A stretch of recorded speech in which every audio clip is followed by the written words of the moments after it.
KPM. Mari kita tunaikan solat sehari semalam 5 waktu. Nabi kita Nabi Muhammad, mari kita tunaikan solat. Assalamualaikum. Waalaikumsalam. Aiman buat apa tu, Man? Zataf'al. Saya tengah layan lagu tentang solat, Ustazah. Subhanallah. Aiman, apa hukum mendirikan solat tu, Aiman? Solat ni mestilah wajib untuk kita orang Islam, Ustazah, kan? Macam mana, betul. Macam mana Aiman tahu solat itu wajib? Sebab saya pernah dengar satu hadis ni dia sebut solat ni tiang agama. Betul ke, Ustazah? Sahih. Solat itu tiang agama. Jadi, kita akan rujuk kepada dalil-dalil supaya sebelum para jumhur ulama dia akan menetapkan satu hukum lah. Jadi insya-Allah kita akan kupas selepas inilah dalam kelas insya-Allah. Jom Ustazah.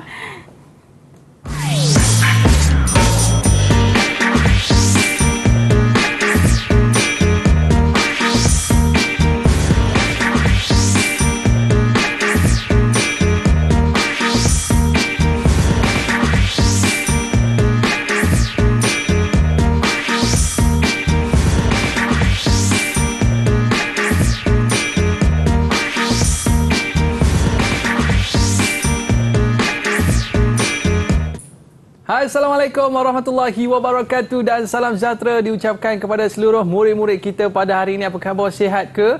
Mudah-mudahan semuanya dalam keadaan baik-baik sejahtera. Dan pada hari ini kita nak mempelajari satu mata pelajaran berkaitan dengan Manahij Al-Ulum Al-Islami tingkatan 4 iaitu ilmu usul fiqh. Kita bersama dengan ustazah kesayangan kita iaitu Ustazah Siti Zubaidah binti Uthman. Apa khabar, Ustazah? Alhamdulillah, Nabi khair. Aiman, kaifa haluka? Alhamdulillah, Ustazah. Tadi macam mana lagu kita, sedap ke, Ustazah? Sedaplah tu, sedap suara Aiman menyanyi tu dan bagus. Okey, baik, Ustazah. Jadi pada hari ini apakah topik yang akan kita bincangkan, Ustazah? InsyaAllah hari ini kita kaitkan dengan lagu yang kita Aiman nyanyi tadi iaitu berkaitan dengan solat, hukum solat. Jadi insyaAllah kita hanya berkenalan dulu tentang ilmu usul fiqh. Okey, ilmu usul fiqh lah. InsyaAllah. Baik, sebelum tu kita tengok dulu ilmu usul fiqh ini adalah tajuk kedua dalam subjek dalam mata pelajaran Manahij Al-Ulum Al-Islami, iaitu usul fiqh. Sebelum ni kita dah belajar tentang ilmu mantik. Taib, al-an sanadrusu an usul fiqh. Fi hadzal mawdu' mawjud salasatil mawadhi', iaitu ilmu usul fiqh, hukm syar'i wa aqsamihi al-masadir asasiyah lit-tasyri'. Cuma hari ini kita akan belajar berkaitan dengan ilmu usul fiqh dahulu. Okey, murid-murid boleh tengok buku ataupun rujuk buku teks kita lah, Manahij Al-Ulum Islami dan juga Muzakirat Manahij Al-Ulum Islami, dan Ustazah ada paparkan juga di situ muka surat untuk pelajar-pelajar sebagai rujukan lah. Ya. Okey, boleh teruskan, Aiman? Silakan. Okey, kita tengok dulu kepada ma'yar ta'allum, apa yang murid akan capai pada hari ini insya-Allah. Pertama, kita akan tahu zikru ta'rif ilmu usul fiqh. Kita akan tahu berkaitan dengan ilmu ta'rif ataupun pengertian ilmu usul fiqh. Summa bayan maudhu' ilmu usul fiqh, penerangan tentang maudhu' perbahasan dalam ilmu usul fiqh ini.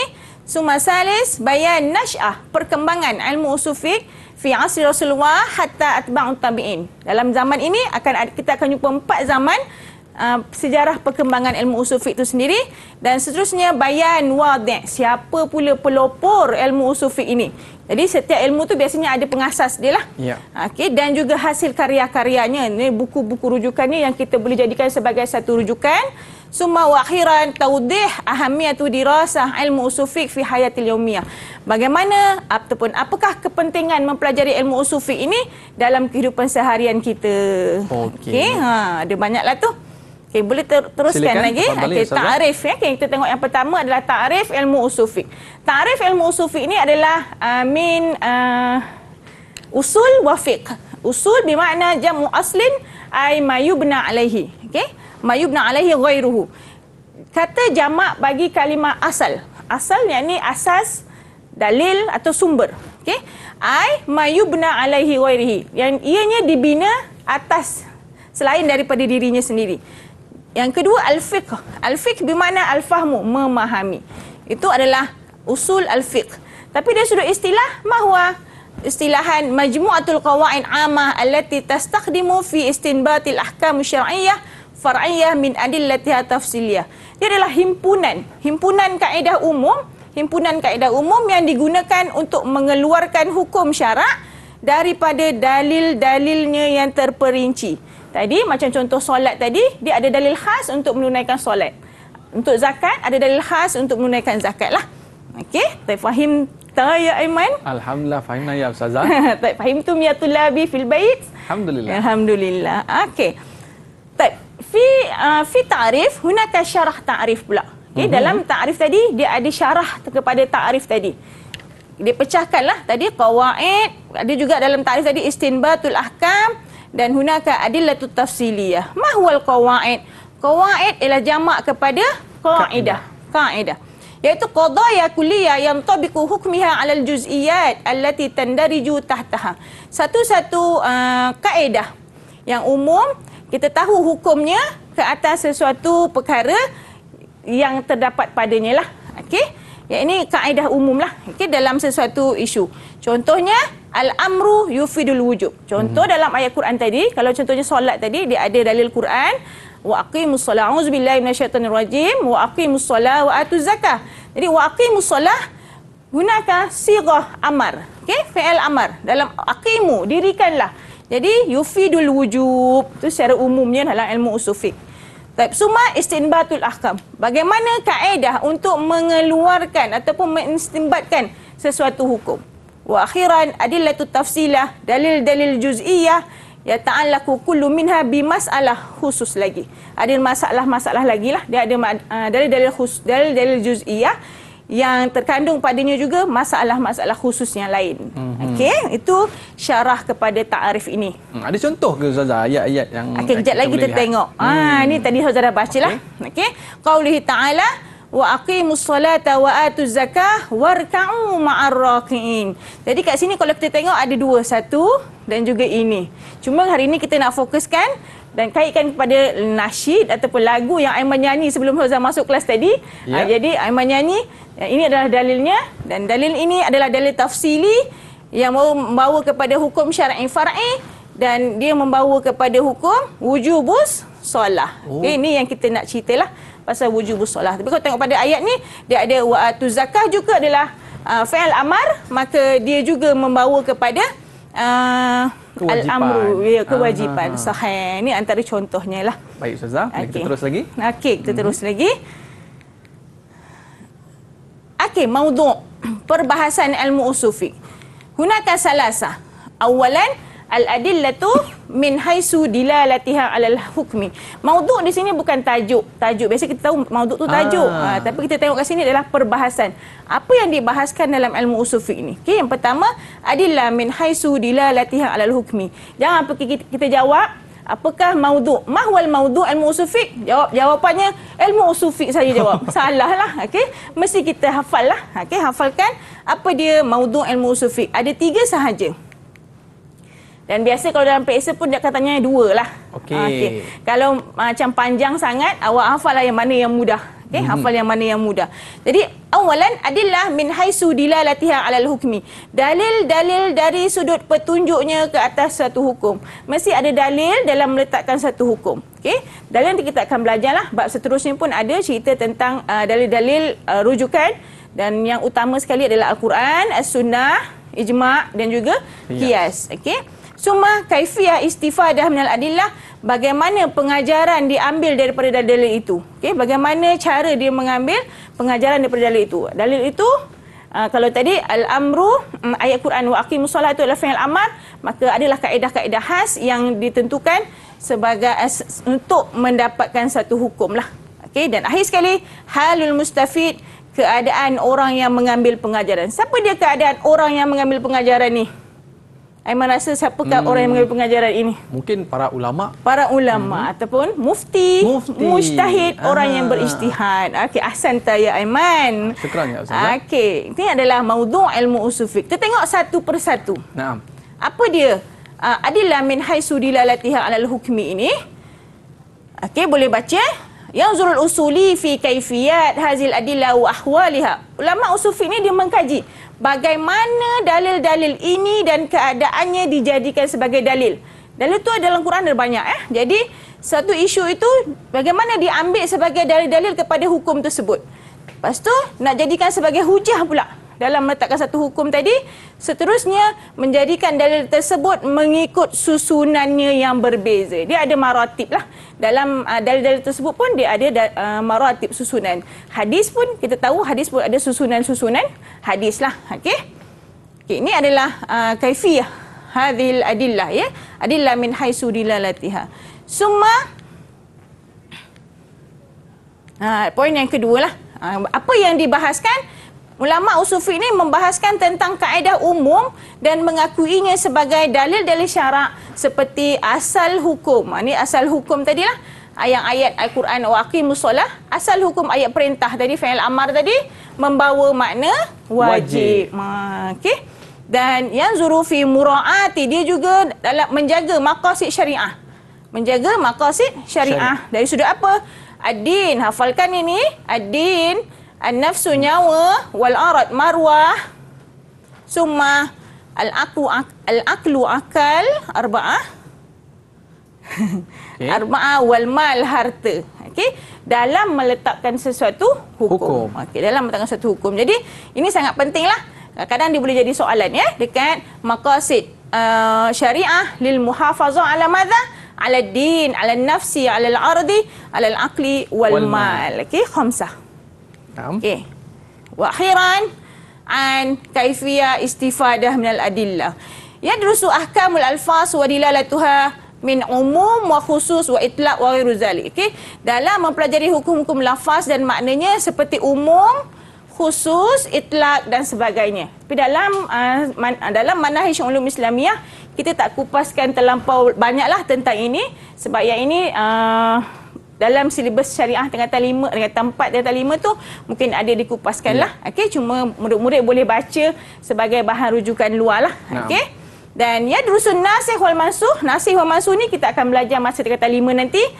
Min adillah liyastafidu wa yatawassalu biha ilal ahkam. Okey, jadi kita dapat mempelajari dalil-dalil terkemudian dan dalil-dalil terdahulu daripada dalil-dalil untuk mengambil faedah dan seterusnya membawa kepada hukum hakam. Okey, ada isu contohnya pada zaman dahulu tak ada pun peristiwa tersebut, tapi masa zaman sekarang ada peristiwa baru, jadi dia akan rujuk kepada nasikh dan mansukh. Okey. Wa akhiran yanzuru fi halati ta'arud adillah wa tarjihiha wa taqdimun nas ala zahir wal mutawatir ala al-ahad. Ni saya kata tadi ada maratibud dalil tadi.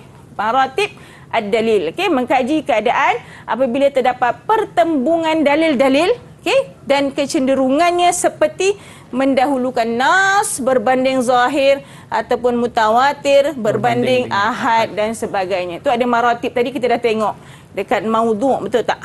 Ustazah. Okey, dan akhir sekali adalah halul mustafid, ma'rifatu ahwal mujtahid. Tadi Aman dah kata dah, mujtahid itu adalah orang yang meletak, orang yang mengeluarkan hukum. Jadi kalau kat sini kita ada mufti. Okey, jadi kita tahu keadaan-keadaan mujtahid dan syarat-syaratnya. Okey, dan yang kedua ma'rifah ahwalul muqallid wa ahkamihi, mengetahui keadaan muqallid. Apa dia itu muqallid ini? Muqallid ni dia orang yang tidak mampu nak keluarkan satu hukum lah. Okey, tapi dia mengikut, okey, jadi dan hukum-hukumnya. Jadi kita kena tahu. Tu antara maudhu' laisa maudhu'. Di sini adalah maudhu' lah, maudhu' ilmu usul fiqh. Perbahasan ni yang dikupas. Okey. Okey. Terus kepada latihan sikit lah, Aiman. Boleh, dah habis satu topik. Okay, Aiman, tadi ayat Quran tadi kita dah baca tadi, Aiman. Jadi kat sini sahih atau khata'? Dalil ala wujub. Dia kata wujub kan, dalil ala wujub. Jadi sahih lah jawapan. Wujub tu kan? Ada perkataan wujub, okey? Kemudian ilmu usul fiqh tadi takrif kita dah tahu, dia adalah majmuah qawaid ammah. Betul ke itu takrifnya, Aiman? Betul, Ustazah. Tak hafal ke Aiman, hebatnya sekejapnya Aiman hafal. Okey. Yang ni kena hafal, penting ya. Ilmu usul fiqh ni kena hafal ya, penting. Jadi al-fiqh, tadi Ustazah kata al-fiqh itu adalah satu benda yang kefahaman. Jadi adakah ianya an-nas? Salah. Salah. Sebab fiqh tu dia kena faham. Faham. Jadi khata', al-fiqh bermakna al-fahmu, laisa an-nas. Makan berapa makan untuk saya? Makannya kita bagi sini, kita bagi dua. Baik, mungkin tarikh qalilan ya Ustazah. Kita berehat seketika. Para penonton, murid-murid, jangan ke mana-mana. Banyak lagi yang Ustazah akan kongsi kepada kita dalam topik pada hari ini. Kita berehat seketika, kembali selepas ini. Didik TV KPM.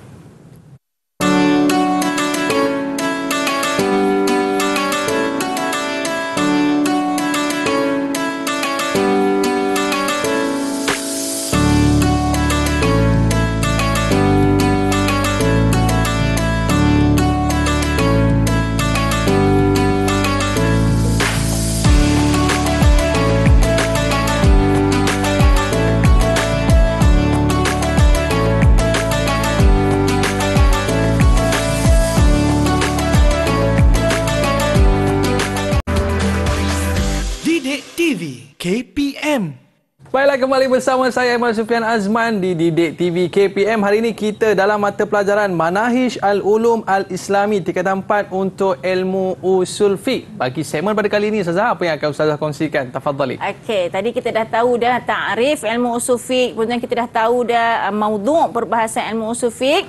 Al-an nanzur ila nash'ah ilmu usul fiqh. Bagaimana perkembangan ilmu usul fiqh itu berkembanglah daripada zaman Rasulullah sehinggalah zaman atba'ut tabi'in. Jadi kita tengok dan pada bila masa ataupun adakah masa zaman Rasulullah itu sudah ditulis satu buku khas tentang ilmu usul fiqh. Kita akan tengok kejap lagi ya. Ini perkembangan, Ustazah. Ya, perkembangan. Hunaka arba'ati unsur, ada 4 zaman.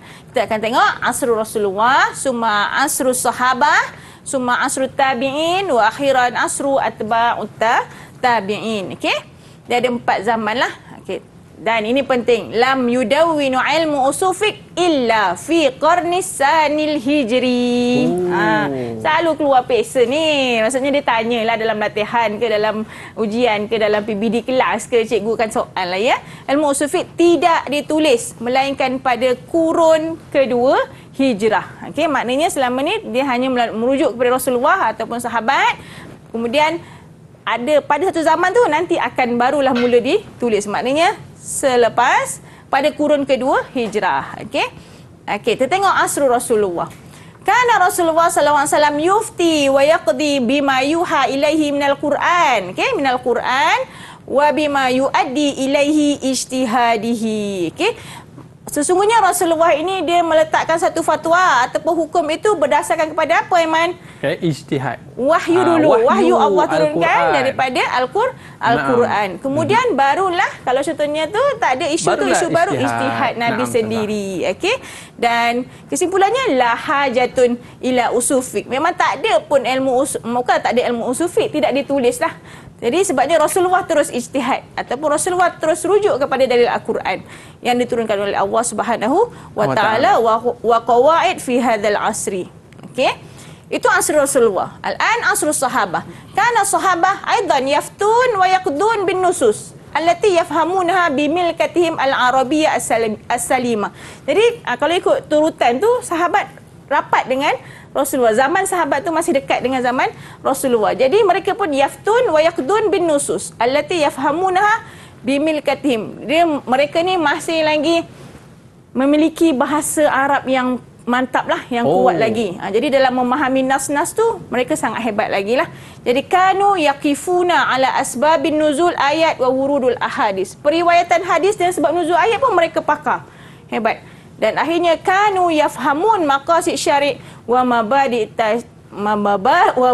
tasyri'. Jadi dia sangat kanu yafhamun maqasid syariah ni dan juga prinsip-prinsip pensyariatan. Jadi tak perlu lagi, Ustazah. Dia tak perlu kepada ilmu ila usul fiqh wa qawaid li fahmin nusus. Jadi sahabat akan terus jawab ataupun dia akan rujuk kepada dalil Al-Quran. Okey, ni antara zaman sahabat. Okey. Seterusnya asrul tabi'in. Masa zaman tabi'in ni telah berlaku penyebaran agama Islam yang luas. Okey. Dah sebar agama Islam yang luas. Kemudian ada ihtalatal Arab bi ghairihim. Mula bercampur antara orang Arab dan juga bukan Arab. Dia akan ada penghijrahan semua tu. Maka bila dah bercampur budaya bangsa semua tu, maka kasurat istibahat wahtimalat fi fahmin nusus. Dalam memahami satu nas tu, maka akan timbul syubhah ataupun samar-samar dalam meletakkan satu hukum. Maka waktu ini belum lagi mula ditulis, tetapi sudah diperlukan da'at al-hajah ila wad'i dhawabit wa qawaid lughawiyah wa syar'iyyah yaqtadiru biha ala fahmin nusus. Jadi sudah diperlukan masa zaman sahabat, masa zaman tabi'in sudah diperlukan ilmu usul fiqh lah sebagai rujukan. Sebabnya mereka bercampur ikhtalatal bainal Arab wa ghairihim dan bukan Arab. Okey. Dan akhir sekali asru atba'it tabi'in ihtadamal jidal baina ahli hadis. Ahli hadis, okey, orang yang mempertahankan hadis, wa ahli falsafah wa ahli ra'yu. Wada'at dawabit wa buhus fil adillah syar'iyyah wa kaifiyah istidlal biha. Jadi kita perlu letakkan satu rujukan lah untuk fi adillah syar'iyyah, dan bagaimana untuk meletakkan satu hukum itu. Maka duwina ilmu usul fiqh fi hadzal asri. Sebab kalau tak dibukukan ataupun tidak ditulis, maka ilmu usul fiqh akan hilanglah. Maksudnya mereka tidak merujuk kepada dalil ataupun sumber-sumber yang sepatutnya. Sebabnya contohnya ahli hadis mempertahankan ikut pendapat dia. Ahli ra'yu pun nak ikut pendapat dia. Jadi siapa yang sepatutnya kita akan ikut? Jadi tak ada panduan. Jadi pada zaman ini perlu kepada duwina pada penulisan ilmu usul fiqh. Okey Aiman, ada apa nak tanya ke Aiman? Saya ada nak tanya soalan Ustazah. Jadi macam mana kita nak mudah untuk ingat turutan tu? Turutan zaman. Zaman Nasy'ah tu. Kalau ikutkan memang ni daripada zaman Rasulullah, ikut dia punya tertil dia lah, tertib dia zaman Rasulullah, lepas tu zaman sahabat. Atba'ut tabi'in dulu. Tabi'in Aiman, lepas tu barulah atba'ut tabi'in. Ikut je turutan tu. Dan kita kena faham cerita di sebalik setiap Nasy'ah tu. Adakah masa zaman Rasulullah perlu kepada penulisan ilmu usul fiqh ataupun perlu kepada ilmu usul fiqh atau tidak? Masa zaman sahabat, adakah mereka merujuk kepada Rasulullah ataupun tidak lah? Maksudnya kita kena tengok dan juga hafal beza antara keempat-empat zaman tu pun kita kena tahu. Okey. Ada sikit nak soal Aiman lah, nak teka. Lam yudawwinu ilmu usul fiqh illa fi qarni berapa tu Aiman? Dua. Sahih pada tahun kedua. Sebabnya tadi kita dah mula-mula tadi Hazal tulis besar-besar tadi kan. Lam yudawwinu, tidak ditulis pada kecuali pada kurun kedua Hijrah. Yang kedua tu apa agak-agaknya jawapan tu? Soal kita baca dulu. La yahtajuna. Kalau zaman sahabat dia perlu tak Aiman kepada ilmu usul fiqh? La yahtaj ya Ustaz. La yahtaj. At-tabi'in yahtaj. Dia dah perlukan. Dah sudah memerlukan. Atba'ut tabi'in apatah lagi mestilah dia perlukan. Tapi antara dua ni agak-agak mana yang tepat jawapannya ni Aiman? Saya rasa mungkin la yahtaju ila usul qawaid lahum nusus. Jadi sahabatlah Ustaz, betul ke? Sahabat lah jawapannya. La yahtajun. Kat sini ada la yahtajun. Baik. Kalau dia kata yahtajun, maka antara dua inilah. Tapi ini masih baru dalam pemikiran mereka. Dan ini memang dibukukan. Atba'ut tabi'in. Ahsanta. Ustazah nak bagi markah lah nanti. Ini pun dapatlah dua. Satu soalan memang biasanya dua markah. Jadi yang akhir sekali, tadi kita kata la yahtajun. Dan akhir sekali dia mula dibukukan, ditulis pula ilmu usul fiqh pada zaman siapa? Rasulullah ke? Tabi'in ke? Atba'ut tabi'in? Saya rasa atba'ut tabi'in. Sebab tadi atba'ut tabi'in sudah diperlukan sebabnya masa zaman ini sudah bercampur antara Arab dengan orang bukan Arab. Jadi ada ahli ra'yu dengan ahli hadis tadi, dia berdebat semua tu kan. Jadi sangat memerlukanlah untuk duwina ilmu usul fiqh. Baik Ustazah. Tapi waktu zaman Nabi SAW ada, kita boleh rujuk pada Nabi, kita boleh tanya tentang apakah hukum hakam dan sebagainya. Tapi zaman sahabat tak perlu kepada usul fiqh lagi. Kenapa Ustazah? Masa zaman sahabat mereka merujuk kepada Al-Quran dan As-Sunnah, ataupun mereka merujuk kepada dalil Al-Quran itu sendiri dan mereka ijtihad mereka sendiri.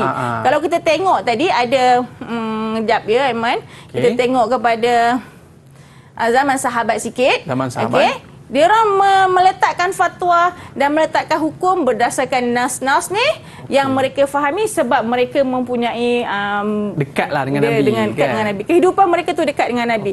Apa yang Nabi buat dia orang memang sangat tahulah. Dan mereka kalau tengok pada nas Al-Quran ataupun hadis itu, mereka mempunyai kefahaman bahasa Arab yang mantap, yang baik lagi. Dan dia juga mahir dalam sebab penurunan ayat, dia tahu sejarah turun ayat tersebut dan periwayatan hadis tersebut.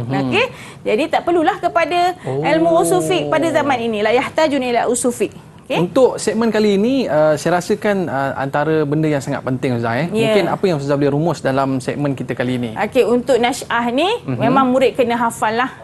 ataupun bukanlah hafal, maksud Ustazah semua benda nak kena hafal. Aduh Ustazah banyaknya nak kena hafal kan. Dia bukanlah kena hafal. Awak kena fahamkan ada 4 zaman nasyah ilmu usul fiqh. Jadi beza antara zaman Rasulullah, zaman sahabat, zaman tabi'in dan juga atba'ut tabi'in. Bila masa digunakan ataupun bila masa perlu adanya duwina, okey, mula dibukukan ilmu usul fiqh ini, adakah zaman sahabat, adakah zaman Rasulullah sudah mula diperlukan? Sebab Rasulullah, masa zaman Rasulullah dia hanya dia dapat wahyu daripada Allah, kemudian dia terus berdasarkan wahyu itu dia terus meletakkan satu hukum lah terhadap isu tersebut. Ada contoh tak agak-agaknya? Kalau macam mendirikan solat tadilah, mendirikan solat tadi, kita tengok pada ayat itu, Allah menerangkan pada Rasulullah, maka Rasulullah akan terus meletakkan hukum terhadap isu ataupun masalah yang dikemukakan oleh masyarakat lah. Pada zaman tabi' ini mesti usul fiqh ni sangat-sangat penting. Tapi lepas ni kita nak cerita Ustazah tentang apa kepentingan dia kan. Murid-murid pun mesti nak tahu, dan jangan ke mana-mana, kita kembali selepas ini di Didik TV KPM.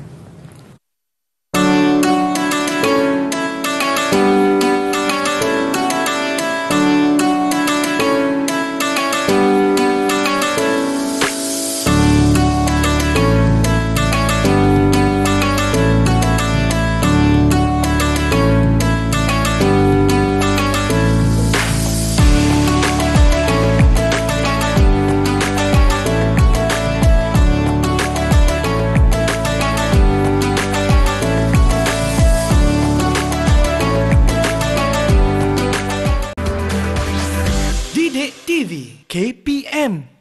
Baiklah, kembali bersama saya Aiman Sufian Azman di Didik TV KPM. Hari ini kita dalam mata pelajaran Manahij Al-Ulum Al-Islami tingkatan 4 ilmu usul fiqh. Penting ilmu usul fiqh ni Ustazah kan? Ya, betul. Mungkin Ustazah boleh terangkan kenapa pentingnya ilmu usul fiqh ni Ustazah. Ibu silakan. Okey, Aiman, dan ilmu usul fiqh ni sangat penting dalam kehidupan kita, sebabnya nanti kita akan tengok sebenarnya ilmu usul fiqh ni cuba kepentingan dia. Tapi sebelum kita tengok ilmu usul fiqh ni betapa pentingnya ilmu usul fiqh dalam kehidupan seharian kita, kita kena tengok dulu siapa dia pengasas ataupun wadi' wa ahamiyah ilmu usul fiqh. Wadi' tu pengasas, pelopor. Okey, siapa yang mengenengahkanlah ilmu usul fiqh ini. Jadi kita kata tadi ilmu usul fiqh mula ditulis pada zaman bila tadi Aiman? Kedua mula ditulis. Mula ditulis pada tabi'in. Okey, atba'ut tabi'in. Ya, nak ada murid di rumah atba'ut tabi'in. Okey. Jadi pelopornya adalah Imam Muhammad bin Idris Asy-Syafi'i, iaitu imam kita, Imam Syafi'i. Okey. Okey, kemudian antara hasil karyanya adalah muallafatuhu ataupun muallifuhu Kitabur Risalah. Okey, murid-murid boleh rujuklah, boleh tengok ataupun boleh cari, boleh bacalah.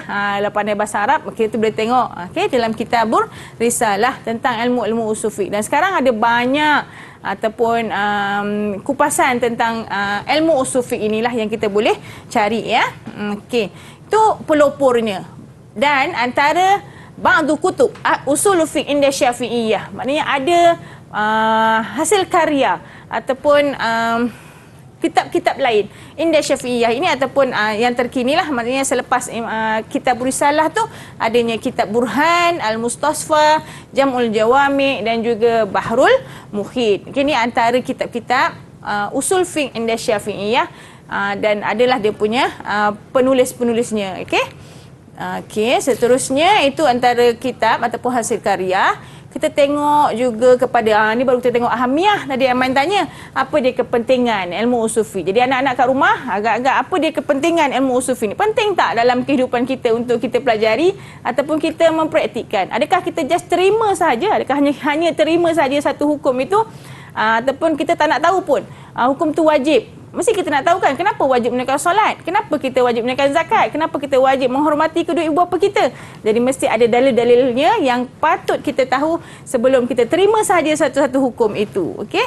Kita tengok yang pertama, al-wuquf ala simahatus syariah wa yusriha. Okey? Memahami keterbukaan syariah itu dan kemudahannya. Islam tu sangat mudahlah. Okey, Islam tu sangat mudah. Okey, yang kedua, Dhabtu usulul istidlal, menetapkan asas-asas dalam mendapatkan dalil. Okey, menetapkan asas-asas dalam mendapatkan dalil. Bukannya kita main ambil je dalil ayat Quran tu untuk hukum tersebut. Ambil je ayat Quran surah Baqarah tu, letak je itu sebagai hukum hormati ibu bapa. Tidak. Dia ada dalil khas yang untuk situasi tersebut. Okey. Kemudian yang ketiga, Tamakkun min istikhrajil ahkam syariah min adillatiha, mampu mengeluarkan hukum syarak daripada dalil-dalilnya. Ini terutamanya para fuqaha ataupun ulama lah. Okey. Dan kita, kalau kita memang fasih ataupun mahir dalam bahasa Arab, kita pun boleh agaklah. Kalau kita main agak-agak, kita boleh tahu ayat Quran itu secara umumnya bila ayat itu menggunakan sirah amar, maka hukumnya wajib. Kalau dia menggunakan sirah nahi, maka hukumnya haram, dilarang. Okey. Jadi tamakun, kita mampu ataupun para fuqaha mampu mengeluarkan hukum-hukum syarak daripada dalil-dalil tersebut. Okey. Dan yang keempat, taisir amaliyatul ijtihad wa i'ta'il hawadis al-jadidah ma yunasibuha min ahkam. Memudahkan proses ijtihad dan memberikan perkara-perkara baharu tentang apa yang sesuai dengannya dari sudut hukum. Maknanya dalam proses meletakkan satu hukum itu, para mujtahid dia memudahkan. Bila adanya panduan dalam ilmu usul fiqh, maka dia memudahkan para mujtahid untuk memberikan perkara baru ataupun isu baru. Ada masalah baru. Contohnya, kalau dulu arak memabukkan, sekarang ataupun rokok ada. Boleh ke bagi contoh rokok itu? Okay, ada lagi isu baru. Maknanya ada benda baru yang timbul selepas rokok. Maka apa isu-isu dan hukum-hukum baru itu, para mujtahid ini dapat merujuk kepada ilmu usul fiqh tersebut sebelum mengeluarkan satu hukum terhadap sesuatu isu tersebut. Okey. Dan yang seterusnya adalah ma'rifatul asbab allati addat ila wuqu'il khilaf bainal ulama fil qadaya al fiqhiyah. Kita akan tahu sebab yang membawa kepada percanggahan atau khilaf para ulama. Kita ada berapa khilaf ulama? Ada mazhab Syafi'i, ada mazhab-mazhab seterusnya tu kan. Jadi kenapa? Jadi kita dapat tahu sebab yang membawa kepada percanggahan atau khilaf para ulama tu ni berkaitan masalah fiqhiyah. Bukan masalah lain tapi masalah fiqhiyah, ya. Okey, dan akhir sekali adalah bayan dawabit al-fatwa wa syurutil mufti wa adabihi. Dapat menerangkan tentang tata cara mengeluarkan fatwa dan syarat-syarat mufti serta adab-adabnya. Dia ada kaedah, okey, untuk mengeluarkan fatwa. Bukannya bila ada satu isu baru, lepas tu para mufti meletakkan je terus hukum terhadap tu. Tidak. Dia mesti ada musyawarah dia, mesti ada syarat-syarat untuk meletakkan satu hukum tersebut. Tak boleh nak ada isu baru terus je letak hukum. Terus umum tak boleh. Jadi kena musyawarah dan ijtihad para ulama barulah diumumkan kepada masyarakat. Tidak boleh. Jadi kita kena terimalah bila mufti sudah musyawarah dan ijtihad, maka itulah yang terbaik. Okey. Jadi kita Ustazah, orang biasa boleh ke menetapkan hukum-hukum tu? Maklumlah kadang-kadang ada tengok dekat media sosial apa semua tu, kita terus nak letak hukum. Orang biasa ni boleh ke letak hukum, Ustazah? Orang biasa tak boleh letak hukum sesuka hatilah. Apa ciri-ciri dia? Ciri-cirinya mesti mesti dia adalah orang yang mujtahid, maknanya memang orang yang terpilih untuk meletakkan suatu hukum. Bukannya kita kata ayat Quran tersebut dan hukum yang memang hukum barulah kita nak letakkan. Hukum baru contohnya kita terus dia letak hukum tersebut adalah haram. Padahal kita tak bagi pun dalil khas, dalil ataupun sunnah daripada Nabi, ataupun ijma' ulama', qaul dan ijma' ulama' ataupun qiyas daripada siapa-siapa, terus kita takkan hukum salah lah. Jadi kita kena rujuk kepada mujtahid ataupun orang yang sepatutnya mengeluarkan hukum atau fatwa tadi, mufti. Kalau kat Malaysia ni mufti lah. Okay? Jadi kita rujuklah pada mufti tersebut, hukum-hukum tersebut. Boleh saya tanya soalan lagi, Ustazah? Lagi boleh. Contoh macam tadi Ustazah sebutkan bila para sahabat mereka mempunyai penguasaan bahasa yang cukup baik. Tapi bila Islam tu dah tersebar ke negara-negara lain, dia dah bercampur dengan orang yang bukan Arab. Jadi boleh jadi cara pemahaman mereka tu berbeza, betul Ustazah kan? Betul. Jadi mungkin kita boleh lihat kenapa kadang-kadang setiap negara tu hukumnya sedikit berbeza, Ustazah. Maknanya kenapa boleh jadi macam tu? Mungkin disebabkan faktor budaya ataupun macam mana Ustazah? Betul, dia meraihkan. Tadi kita belajar maqasid syariah tadi. Dia meraihkan kelima perkara tersebut dan melihat kepada demi kebahagiaan ataupun keselesaan, kesesuaian dunia dan akhirat, maknanya masyarakat tersebutlah. Okey, bila dia meraihkan kelima perkara tersebut, tadi kita tahu adalah nafsu, nyawa, kemudian demi menyelamatkan nyawa contohnya, demi untuk menyelamatkan maruah, demi menyelamatkan apa lagi, harta dan akal daripada tidak majnun masalah kan. Jadi dia meraihkan ke semua tu, maka dia melihat kepada budaya ataupun kesesuaian masyarakat tersebutlah. Baik. Untuk segmen kali ini Ustazah, apa yang Ustazah boleh rumuskan pentingnya topik kita pada kali ini? Tadi kita dah belajar tentang maudhu' ilmu usul fiqh. Siapa dia, kita ulang balik, siapa dia pengasas ilmu usul fiqh tadi? Jadi anak murid kat rumah pun boleh jawablah. Pengasas ilmu usul fiqh adalah Imam Asy-Syafi'i. Dan kita kena ingat juga apa dia hasil karya Imam Syafi'i tadi, iaitu kitab Ar-Risalah. Senang je nak ingatlah tu, kitab Risalah. Itu dua perkara penting. Yang seterusnya Hamiyah ilmu usul fiqh. Kalau tadi kita belajar gunakan sitah. Kalau dalam buku Ustazah ada 7. Ustazah keluarkan kat sini hanya 6. Jadi kalau ikut kat buku tu 7. Banyak nak kena ingat ni. Mana satu nak kena hafal ni Ustazah? Boleh buat ayat sendiri kalau awak mampu. Kalau tak mampu, hafalkan 2 atau 3 poin sudah memadai lah supaya kita dapat jawapan dengan tepat lah ya.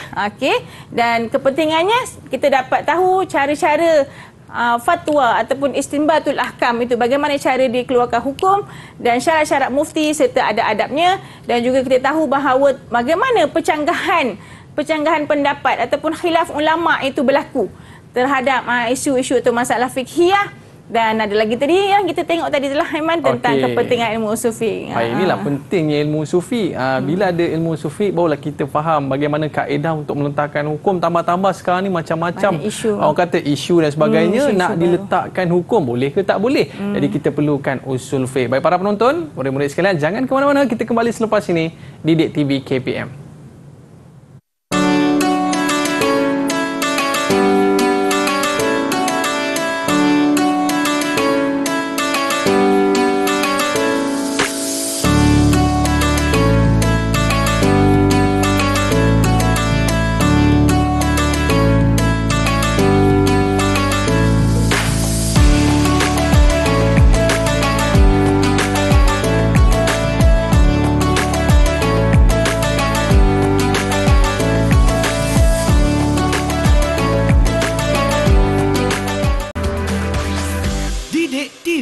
KPM. Ahlan wa sahlan, kembali bersama saya Mas Sufian Azman di Didik TV KPM. Hari ini kita dalam mata pelajaran Al-Manahij Al-Ulum Al-Islami tingkatan 4, iaitu ilmu usul fiqh. Kepentingan dia, daripada mana dia datang dan bagaimana perkembangan ilmu usul fiqh. Dan saya rasakan murid-murid di rumah sana pun dah dapat sedikit kefahaman tentang usul fiqh ni. Sebab biasa dengar fiqh ni, usul fiqh pula kan. Dan apakah yang akan kita kongsikan kepada murid-murid kita di rumah pada segmen kali ini Ustazah? Okey Aiman, masa pun dah mencemburui, tinggal berapa minit je nak habis kelas lah kalau ikutkan kan Aiman kan. Betul. Tapi sebelum Ustazah nak soal ataupun nak ulang kaji, recap balik apa benda ataupun kita ulang balik apa yang kita pelajari hari ini, sebab kita dah tahu dah tadi ta'rif ilmu usul fiqh, kemudian kita dah tahu maudhu' ilmu usul fiqh dan hamiyah summa wadi' ilmu usul fiqh. Jadi siapa yang pelopornya, dan akhir sekali tadi kita tahu tentang ahamiyah kepentingan ilmu usul fiqh tadi lah. Jadi Ustazah nak buat latihan sikit lah hari ni Aiman. Sebelum kita habis kelas kan. Jadi kita kena buat latihan sikit. Barulah kita tahu faham ke tak faham ni. Kalau faham, dapat jawab. Kalau tak faham, terpinga-pinga. Macam tu. Terpinga-pinga. Okay? Jadi kita tengok balik soalannya. Ikhtar al-ijabatis sahihah. Penting sekali baca arahan soalan. Iqra as-su'al bil jayyid. Baca dengan baik ya. Sebabnya kadang-kadang pelajar ni tak baca arahan soalan. Tengok terus tengok soalan, terus jawab. Confident terlampau tinggi. Okey, sangat yakin kan. Jadi kita tengok ikhtar al-ijabah sahihah min maudhu'at ilmu usul fiqh. Tadi dia nak perbahasan. Soalannya kat sini dia nak maudhu'at, perbahasan ilmu usul fiqh. Adakah al-adlu? Adakah dhabtu usul istidlal? Adakah kaifiyah istifadah minal adillah? anak murid di rumah boleh cuba jawab sama-sama. Jadi, apakah jawapannya Aiman? Mahwal ijabah, amah yal ijabah. Saya bagi tu dekat murid rumah tu. Jim. Okey. Jim. Min mawdu'at ilmu usul fiqh. Betul ke Ustazah? Aiman kata Jim. Kita tengok betul tak keluar tak jawapan kat situ. Jim. Okey. Ahsan tak Aiman? Okey, anak-anak murid kat rumah kalau dapat jawab betul, aktif ahsantum aidan. Okey, mawdu'at dia nak perbahasan ilmu usul fiqh. Okey, jangan jawab mawdu'at ilmu usul fiqh tak tahu. Dia tulis jawapannya Mawdu' ilmu usul fiqh jawapannya usul salah. Jawapannya. Bukan, dia tanya tajuk, dia tanya perbahasan. Jadi kita dah hafal tadi kaifiyah istifadah minal adillah. Okay, soal usani. Awwalu kitab kutiba fi usul fiqh. Tadi kita ada baca juga kitab Burhan, Jamul Jawami, kita baca kitab Risalah, kitab Mustasfa. Nama-nama kitab tadi kita dah baca. Tapi dia nak awwalu kitab kutiba fi usul fiqh. Jadi jawapannya apa tu anak-anak kat rumah? Cuba bulatkan. Okey. Yang paling senang sekali. Apa tu? Paling senang sekali.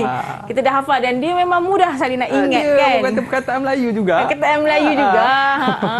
Okey. Okey, cuba Aiman jawab. Jawapannya adalah risalah. Risalah. Betul, sahih. Ahsan tak Aiman. Jadi dah right lah. Dah right ni supaya nampak sikit lah. Betul kan? Okey. Jadi jawapannya adalah Ar-Risalah. Mustasfa dengan Jam'ul Jawami adalah antara kitab lain lah. Kitab lain. Okey. Tapi dia nak awwalu kitab. Siapa yang tulis Risalah ni tadi Aiman? Imam Syafi'i. Imam Syafi'i. Imam Syafi'i lah kan. Sebab Imam Syafi'i lah pelopor. Maka adalah kitab yang dihasilkan. Okey. Ni panjang sikit ni. Anak murid kat rumah pun kena hafalkan lah. Bila soalan macam ni, murid kena hafalkan. Terutamanya ta'arif ilmu usul fiqh. Lepas tu dia nak istilahan. Bukan dia nak lugatan. Kalau lugatan biasanya pendek. Sekarang dia nak istilahan. Jadi kena hafal dulu sebelum jawab latihan. Ustazah, kalau bagi latihan kepada murid kadang-kadang dia suka, dia tengok je buku teks tu, dia salin.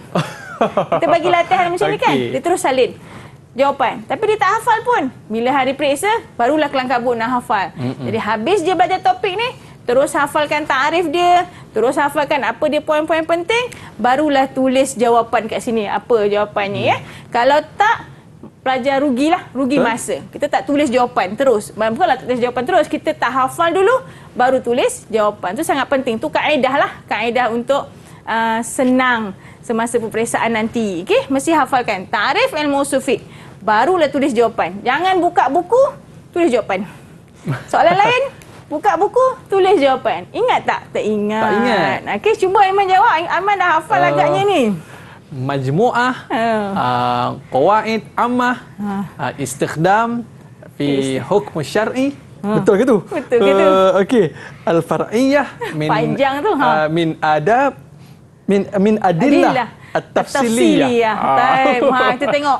Betul tak? Majmu'ah. Mesti ada majmu'ah qawaid al-'amah allati tastakhdimu fi istinbat al-ahkamu asy-syar'iyyah far'iyyah min adillatiha tafsilah. Ada anak murid ustazah kan, kalau dia menghafal, dia potong-potong majmu'atul qawaid al-'amah, dia potong kat situ. Allati tastakhdimu, dia potong lagi. Fi istinbatil ahkamu syar'iyyah far'iyyah, dia potong sikit lagi. Lepas tu di akhirnya lah. Itu adalah antara kaedah untuk menghafal dengan mudah. Okey? Ada orang dia boleh je hafal panjang-panjang majmu'atul qawaid amal latihan macam tu kan. Tapi ada setengah orang dia kena hafal pendek-pendek macam ni dan dia akan ingatlah berapa potongan dan barulah dia tulis jawapannya. Teknik dia. Itu teknik menghafal. Okey? Okey, soalan yang kedua. Soal Ustaz ni, uzkur isnain min mawdu'at ilmu usul fiqh. Tadi kita dah suruh hafal. Mawdu'at ada 3. Ada 3? Tapi Ustaz nak 2 faqat. Isnain faqat. Ambil yang pendek je. Ambil yang pendek ya. Kaifiyah istifad min adillah. Okey. Betul tak? Betul. Okey, lagi satu. Aduh, yang kedua.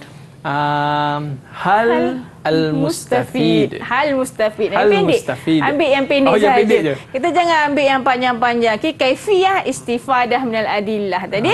Bagaimana kita mengambil istifadah daripada dalil-dalil tadi dan kita tahu keadaan mustafid tadilah. Okey, ambil yang pendek, jangan ambil yang panjang-panjang. Kita memang tak mampu nak hafal. Lepas tu hafal pula yang panjang-panjang. Lepas tu tertinggal perkataan, lari masuk, tak boleh nak dapat markah. Jadi ahsan tak Aiman.